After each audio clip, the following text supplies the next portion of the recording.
नमस्कार दर्शकों। आज मैं उपस्थित हूँ गुरु के पंचम भाव में विराजमान होने पर कैसा फल देता है, इस विषय को लेकर। पूर्व में मैंने जो गुरु से संबंधित वीडियो बनाए थे, उसमें प्रथम से लेकर चतुर्थ भाव तक के बारे में चर्चा की है मैंने। तो आज का जो हमारा विषय होगा कि पंचम भाव में गुरु कैसे फल देते हैं। तो अब आगे बढ़ने से पहले मैं चाहूंगा कि एक बार गुरु किन किन चीजों का कारकत्व है गुरु के पास, अ, उसके बारे में हम एक बार चर्चा कर लेते हैं। तो गुरु चूंकि देवताओं के गुरु हैं, इसलिए शिक्षा का कारक गुरु को ही माना जाता है। पांडित्य का, वेद पठन पाठन का, वाद विवाद का, शास्त्रार्थ का, धार्मिक कार्यों का ज्ञान आदि से रिलेटेड जो भी चीजें हैं, वो आपका गुरु के ही कारकत्व में आता है। उसके अलावा लेक्चरर जो होंगे, प्रोफेसर्स, गेस्टेड ऑफिसर्स, या कोई भी लीडरशिप क्वालिटी वाली जो क्वालिटी वाला जो काम होगा, या नेतृत्व प्रधान वाला कार्य जो भी होगा, वो उसका कार्यकत्व गुरु के पास ही होता है। और उसके अलावा आप अगर देखोगे तो नवम और पंचम भाव का कारक गुरु के पास ही होता है। उसके अलावा आप यज्ञ, पुराण, अनुष्ठान, धन समृद्धि, जो कि धन का भी कारक गुरु होता है, तो उसका भी हम गुरु से ही देखते हैं। स्वर्ण धातु का कारक भी गुरु ही होते हैं। गुरु दीक्षा प्राप्त करना, मोक्ष आदि विषयों के ज्ञान के बारे में जो भी है, वो हम गुरु से ही देखते हैं। अब चूंकि हमारा आज का जो टॉपिक है वो फिफ्थ हाउस से रिलेटेड है, तो आइए हम एक बार देख लेते हैं कि फिफ्थ हाउस किन किन चीजों का कारकत्व लिए हुए है, या किन किन चीजों को हम फिफ्थ हाउस से देखते हैं।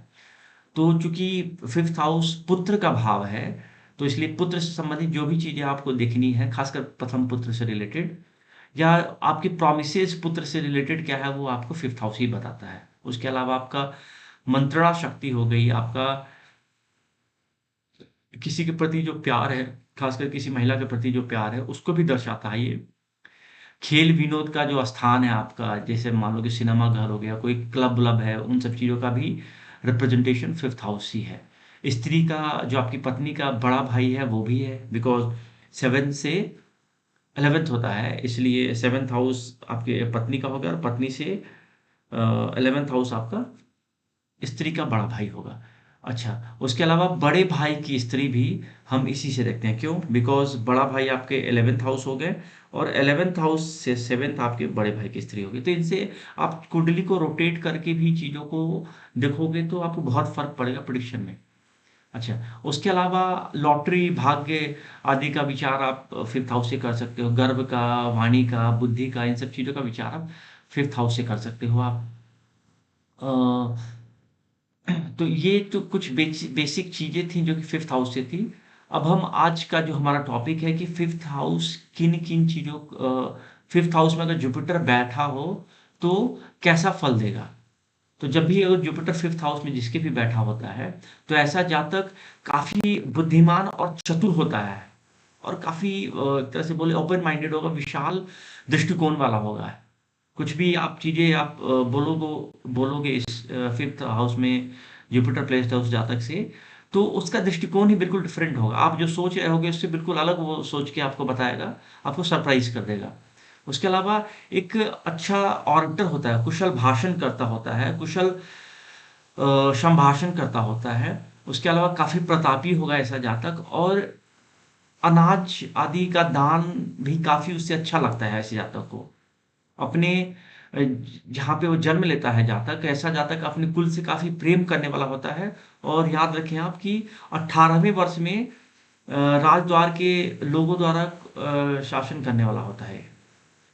तो कुल मिलाकर देखा जाए तो फिफ्थ हाउस में काफी अच्छा प्रभाव रहता है गुरु का। अब आप देखो कि जैसे 18th वर्ष की आयु में वह किसी अच्छे पद पर भी हो सकता है चला जाए, और शासन में, प्रशासन में कहीं वह कई लोगों पर शासन करने वाला भी हो सकता है ऐसा जातक। उसके अलावा आप देखोगे तो वह चूंकि बुध पुत्र का कारक भी है, तो हालांकि फिफ्थ हाउस में बैठेगा तो ये पुत्र पौत्रों से आपको युक्त करा देगा, उसकी कमी आपको नहीं रहने देगा। ठीक है। अब यहीं पे अगर पंचमेश पापयुक्त अथवा निर्बल हो जाए, या नीच क्षेत्रीय या शत्रु क्षेत्रीय हो जाए, तो पुत्र का नाश भी करा देता है। हालांकि चूंकि गुरु यहाँ पे बैठे होंगे तो कम से कम एक पुत्र तो जरूर दिला देता है। याद रखें कि गुरु यहाँ बैठा हो, अगर पंचमेश शत्रु राशि में चला जाए या निर्बल हो जाए, जो भी यहाँ पे जो भी राशि होगी 1 से लेकर 12 तक में जो भी राशि बैठी होगी यहाँ पे, उस राशि का स्वामी जहाँ पे भी जाकर बैठ जाए या पापयुक्त हो जाए, मान लो कि यहाँ से बैठकर वो 8th हाउस में चला जाए पंचमेश, या नीच क्षेत्रीय हो जाए या शत्रु क्षेत्रीय हो जाए, तो ऐसी स्थिति में पुत्र का नाश कराता है। क्योंकि गुरु यहाँ पे विराजमान है, गुरु देवता, इसलिए कम से कम एक पुत्र तो जरूर ही देगा। ठीक है। और जातक 5th हाउस में जुपिटर होगा तो जातक काफी धनी होता है और मुकदमे पर धन व्यय कराएगा काफी ज्यादा इसमें, अगर 5th हाउस में जुपिटर बैठा है तो। ठीक है। उसके अलावा अगर यदि गुरु पंचम भाव में राहु के साथ गुरु बैठा हो या केतु के साथ बैठा हो, तो कहीं ना कहीं यह के श्राप से पुत्र क्षय को दिखाता है ये। क्योंकि एक तो यहाँ पे गुरु चांडाल योग बना के दिया, और ये 5th हाउस पूर्व जन्मों का भी हम भाव बोलते हैं। तो अगर राहु यहाँ पे बैठ गया है तो यह पूर्व जन्म के शाप को भी दर्शाता है ये, और इसी वजह से कहीं ना कहीं संतति होने में बहुत प्रॉब्लम होती है। उसके अलावा आप देखोगे तो शुभ ग्रहों की दृष्टि राहु केतु युक्त गुरु पर हो तो कम से कम पुत्र नष्ट नहीं होते हैं, लेकिन फिर भी डिलीवरी आदि में प्रॉब्लम तो होती ही है। तो ये कुछ एक योग थे 5th हाउस में गुरु की उपस्थिति की वजह से। उम्मीद करता हूँ कि चीज़ें आपको क्लियर हुई होंगी, और जो भी चीज़ें आपके, अगर मान लो कि आपने कुछ ऐसा अनुभव किया जो मैंने 5th हाउस से रिलेटेड चीज़ें बताई हैं गुरु के 5th हाउस में विराजमान होने पर, अगर ऐसे कुछ अनुभव आपने किए हैं तो हमें भी ज़रूर शेयर करें आप। उसके अलावा अगर कुछ समझ में नहीं आता तब भी आप शेयर कर सकते हैं, मैं कमेंट में जो भी कमेंट आता है कमेंट बॉक्स में उसका मैं रिप्लाई करता हूँ। अगर आपने अभी तक चैनल को सब्सक्राइब नहीं किया है तो चैनल को जरूर सब्सक्राइब करें आप। उम्मीद करता हूँ कि आपने कर लिया होगा और पूर्व के भी वीडियो आपने देखे होंगे। तो इस वीडियो में अंत तक बने रहने के लिए मेरे साथ बहुत बहुत धन्यवाद। नमस्कार।